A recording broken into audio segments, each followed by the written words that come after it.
I'm John Fowler. I'm a extension agronomist with Murray Local Land Services in Deniliquin. Certainly going through a very tough time here at the moment. Country's as dry as I've ever seen it, and very little water available and very expensive water, so a real challenge.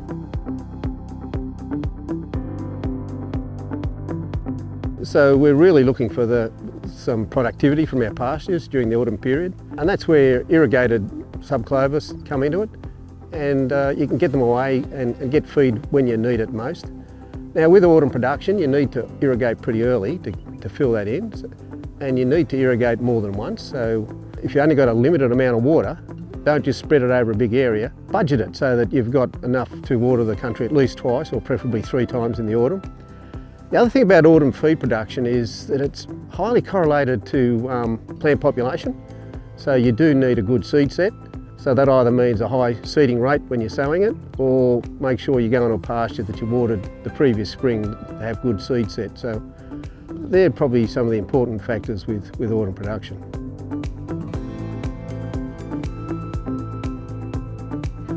Usually we've got plenty of feed in the spring, and so we tend not to spring water unless we're making hay or something like that.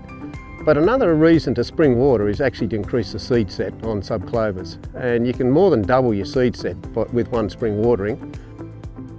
We really need that seed set so we get a good production the following autumn. So it's worth considering from that point of view.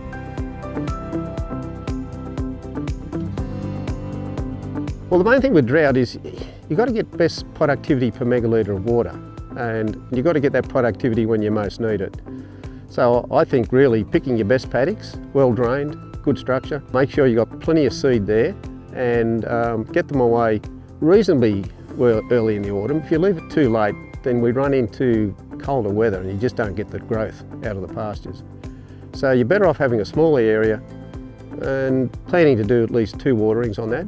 It might take about 1.5 megs a hectare on the first watering, but the second watering will be down to probably less than 3/4 of a meg to the hectare, and even a third watering. And you'll get good productivity per megalitre that way.